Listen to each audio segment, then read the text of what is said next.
So we came down to Georgia to visit Ashley. She's the VP for Ankarsrum USA, and also, in my opinion, she does the master classes, but she is like the pro when it comes to a lot of stuff. So we thought we would do some like troubleshooting questions and maybe a little bit of like just tips and tricks that we like, and hope it helps you. So perfect. Yeah. All right, shoot. What's the first one? Yeah, first one. I think one of them is when dough rolls up on your roller when you're mixing, usually breads. I find it happens to me sometimes. Yeah, so let's go ahead. We're going to put the dough knife fits into the smaller of the two holes. Your pin comes up through the arm, and then we're just going to line up the roller, push the pin down. A couple of things, we get asked this, I'm sure you guys do too. Is the roller supposed to sit on the bottom of the bowl? Yes, the roller is supposed to sit on the bottom of the bowl, and then the groove, the rubber wheel at the top of the roller rests in the groove of the bowl. So that is how you're supposed to start using these two mixing options. Then when you start mixing your bread dough, you're able to adjust where the arm and the roller sit in your bowl, tightening the tension knob here at the back, and now the arm is going to not go back to the side. It can still freely move to the center of the bowl with your dough, but now you've positioned it that this is where you want it to stop. You don't want it to go back. So a couple of things that I think is really important to understand on the information that's out there on the maximum amount of dough that you can do in the Ankarsrum. So the general consensus is 5 kg. Yes, yeah. That's what you guys use. Yeah. 11 pounds. About 11 pounds of dough is the max. What I have found is that is true, but it can also be determined by what type of dough you're doing. So the hydration level is going to play a really big role in that. The most dough that I've ever done was 5 times my mom's challah bread recipe, and so it was like 21 cups of flour. It was pushing close to 15 pounds of bread dough, but that's a very high hydration dough, and so it stayed low in the bowl. I find that the lower hydration dough, that's where you're going to reach the max capacity a lot sooner with the lower hydration, because the texture of the dough is completely different from like a traditional challah bread recipe.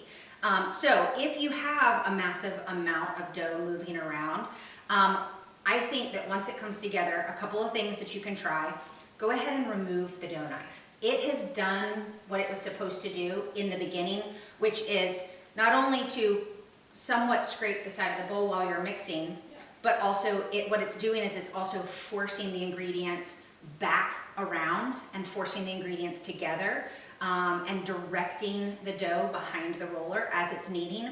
Well, once you've got all your ingredients added and the dough has formed, a softish ball of dough, you don't really need this anymore. In fact, I think it's probably what's causing the dough to climb up and then hit the underneath side of the arm, because it's forcing the dough towards the middle, which is then forcing it up because of the texture. So I think you can remove that. And that makes sense too, because I find like if I do 2 loaves of sourdough, I don't have to, I just set it and let it mix. Right. But if I do my 4 loaves, that's when I find it starts to kind of creep up a little bit, that I have to pay more attention to adjust the arm. Yes. So, and you may need to play around with adjusting it, closer to the middle, so that you have more room for the dough to fit. Because obviously, if you have the roller closer to the side of the bowl, it's going to squish the dough up the side, which is then going to hit the underneath side of the arm. So you might just find that with certain recipes, you can't do a full 5 kg of dough with certain recipes. I definitely find that with the dough hook, it's an even smaller amount with the dough hook of lower hydration. With higher hydration, because it is not typically forming a ball of dough and it's just wrapping around these different angles, you can do a higher volume of dough with a high hydration with the dough hook. So it's just a matter of playing around. And I like to tell people too, like if you get in the middle of this and you're like, I don't know if the roller is kneading it the way that I want to, just stop the machine and switch to the dough hook. Or vice versa, if you start with the dough hook and you're like, I don't know if this is doing what I want it to do, stop the machine, put the dough roller in, see if you like that better. Yeah. You're not gonna hurt anything by stopping and changing to a different tool and see if that's coming together the way you like it. Yeah. Okay, so then next question Yes. that kind of goes is on, so when you start to move it out when your ball of dough is forming, how do you know it's giving enough tension for the kneading? Okay. That's another question we get. So one thing that I like to tell people, so you're always gonna start with the roller against the side of the bowl when you're starting off mixing. Yeah. I like to say when you're first learning how to use the Ankarsrum, start with your liquids first, then add your dry at the end. Yeah. And there is a little bit of a reason. So I am gonna answer the question, but let me also share a little bit of information about our biggest competitor on the market. So our biggest competitor on the market has a stationary bowl and stationary ingredients, and the hook is doing that swirly triangular pattern. So that machine requires a certain level of stiffness for the hook to be able to grab the ball of dough and slap it against the side of the bowl. That's how it's kneading. It's also very difficult to add flour to that particular stand mixer on the market because the motor head is in the way. So I find that a lot of recipes that say with a stand mixer fitted with a dough hook, you can pretty much guarantee that whoever created that recipe was using that stand mixer.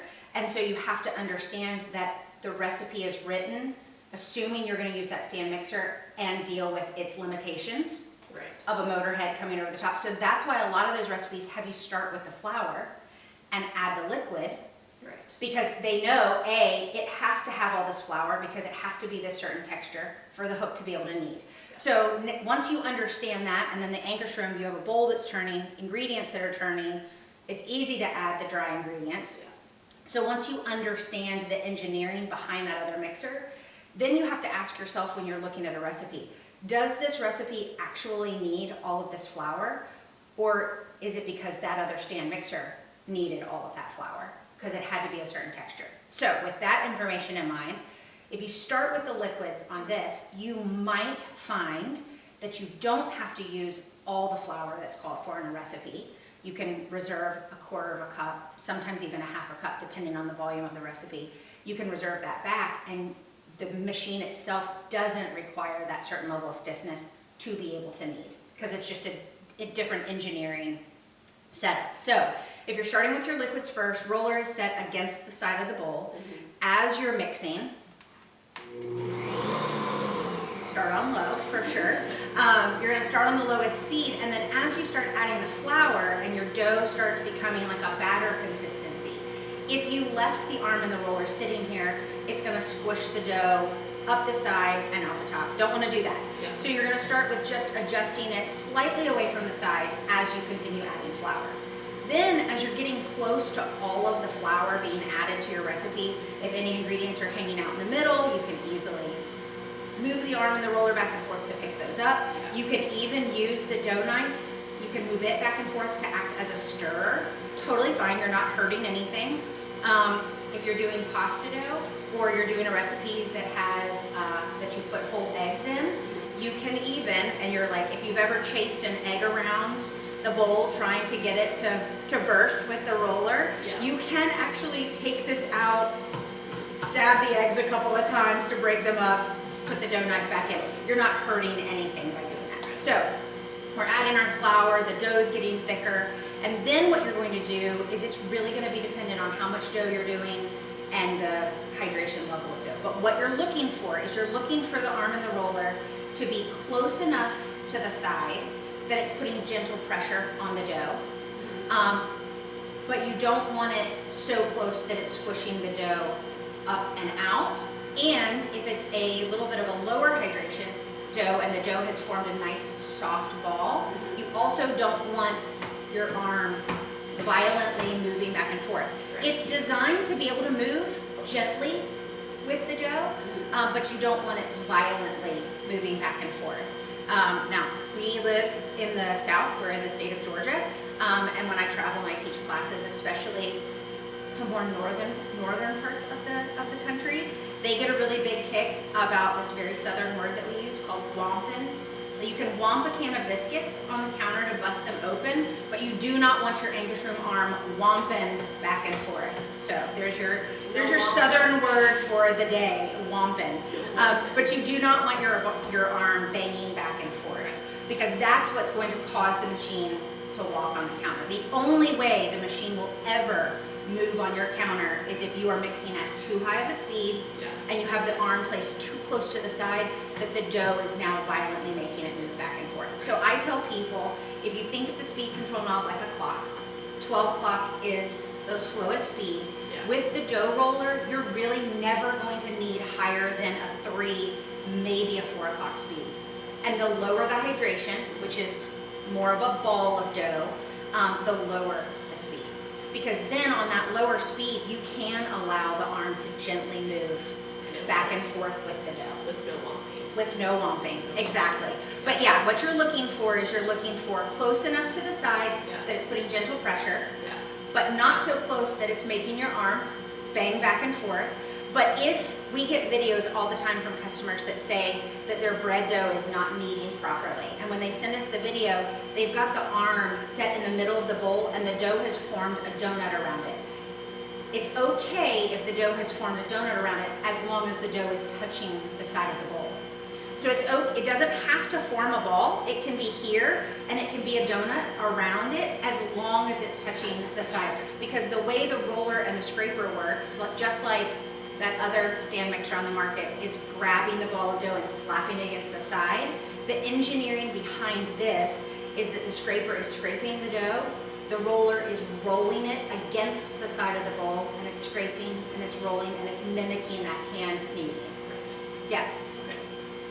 So that's what you're looking for. And so it's hard to write recipes and say, set it 2 inches away from the side or this many centimeters away from the side, because it really truly is dependent on how much dough you're doing and what the texture of the dough is. So to say, like, I mean, I think I always try to tell people that it's like, it's not doing all of the work for you, it's doing the heavy lifting. Correct. And then you're the one to adjust it based on the recipe, the size. Absolutely. Whatever that it's is. an assistant. Yeah. Not a do it for you. Yeah. Yeah, that makes sense. And and I think too that a lot of people get bogged down with the fact that they now have control over where they position things, and they're so accustomed to having zero freedom with that other stand mixer, because that other stand mixer has to have a certain texture. I also get asked all the time with focaccia dough. People are like, my focaccia dough does not turn out this soft. And I ask them, well, what kind of stand mixer do you have? They have that other one, where your only option is a dough hook that has to have a firm ball of dough to be able to knead it. And it's like, well, focaccia dough is a really high hydration dough, and that's why. Right. I'm not good at this. This is You're gonna do least great. favorite, so it'll be